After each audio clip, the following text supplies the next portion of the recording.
Good evening. My name is Brooke Valenzuela, and this is my presentation on bilingual education and its effect on multilingual learners.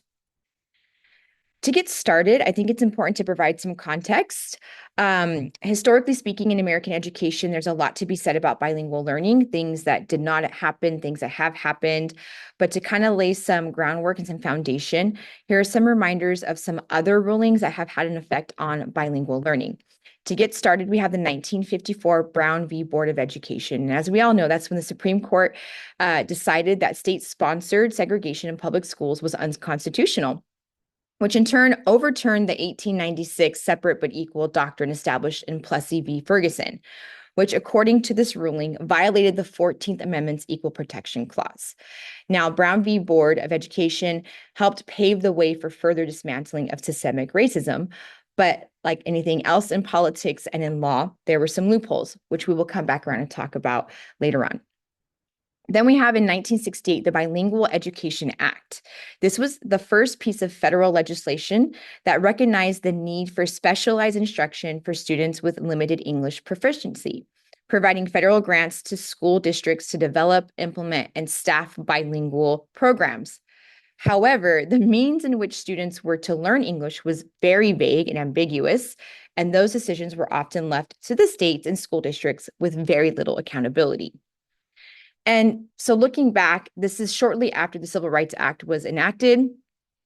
And a lot of people kind of wonder, why was this put in place when there really wasn't a large need for at that time?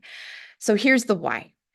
According to policymakers, bilingual education was not simply about developing employable skills such as speaking English. Rather, policymakers also promoted bilingual education as a remedy to urban Latinos' culture of poverty, based on assumptions about handicaps and the values and disposition of urban Latino culture.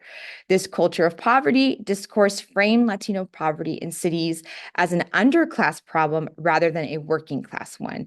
So struggling Latinos lacked a proper disposition and values, not necessarily just specific skills and training, as stated in Sung 2017. So basically what they were trying to do was kind of have some social control over these groups, all in the name of providing bilingual education. So moving forward, then we have the 1974 Lau v. Nichols case, which is what I'm bringing your attention to tonight. To kind of get started, Title VI of the Civil Rights Act of 1964 prohibits any program or activity that receive federal funds from discriminating on the basis of race, color, or national origin. Again, very broad and somewhat vague. And at the time, California state law required that public school classes be taught only in English, and no student could graduate without demonstrating English proficiency. So in 1970, 3,000 Chinese students in San Francisco Unified School District could not speak English. Now, while approximately 1,000 of those attended supplemental classes to learn English, but the remaining students were not taught English at all. So 13 of those Chinese students, including Kinney Kimon Lau, sued the officials responsible, in particular Alan H. Nichols, who was the president of CFUSD Board of Education at the time.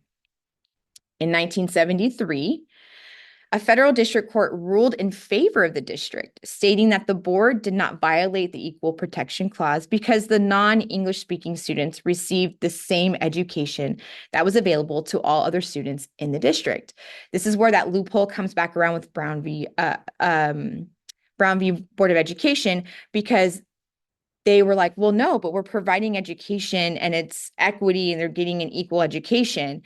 And that's not, I mean, yes, they were providing the same education, but it wasn't actually teaching them the language.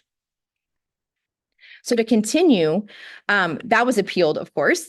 And then the Ninth Circuit Court of Appeals affirmed and confirmed that the district had not directly or indirectly caused the language deficiencies, and that there were neither constitutional nor statutory mandates requiring the district to provide special remedial programs to students who were disadvantaged. But then the U.S. Supreme Court got a hold of this case in 1974, and they began its review by noting that providing all students with the same facilities and curriculum does not mean equal treatment, because non-English speaking students were effectively foreclosed from any meaningful education. So the court then focused on Section 601 of the Civil Rights Act, where the Department of Health, Education, and Welfare had clarified in 1970 that federally funded school systems held the responsibility of rectifying students' linguistic deficiencies to make instruction accessible for such students and equitable. So here's the ruling. Without supplemental English language instruction, non-English speaking students were denied a meaningful opportunity to participate in the public education program, which in turn violated the Civil Rights Act, violating their civil rights. This landmark decision requires schools to provide tools such as bilingual education to help students overcome language barriers. But like with anything, without specifics, there can be some issues. So the English Learner EL label often serves as a de facto tracking mechanism, increasing the likelihood that labeled students are excluded from opportunities to engage in high-quality, rigorous instruction, limiting their achievement potential. Despite the loud opinion's intention that students should not be relegated to a static track, hindering participation in the general curriculum, district policy and school practice often coalesce to yield such outcomes.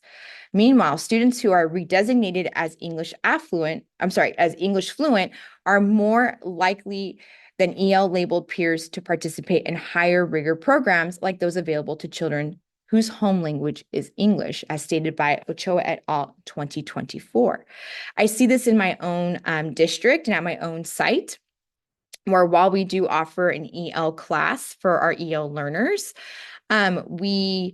it takes away a period, so they cannot take other electives or other courses. And these are also not the students that are encouraged to take honors English or AP and whatnot.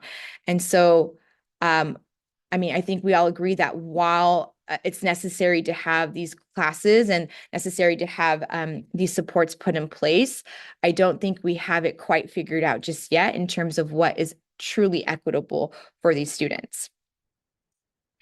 Now, this all really connects with the Nieto chapter about multicultural education. And this is when she states that the fact that one of the fundamental goals of bilingual education is the learning of English often goes unmentioned by its opponents, who perceive using languages of instruction other than English as a threat to national unity and even as unpatriotic. As a result, U.S. language policies and practices have been inconsistent, ranging from sink or swim policies, such as immersing language minority students in English-only classrooms to fend for themselves, to the imposition of English as the sole medium of instruction, all the way to allowing and even encouraging bilingualism.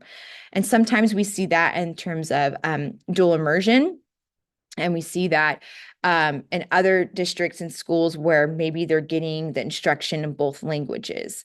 Like I said, in my particular experience at my school, we're seeing where kids get one period of ELD, but then have to go to chemistry, which is only taught in English, and there's no language help with that.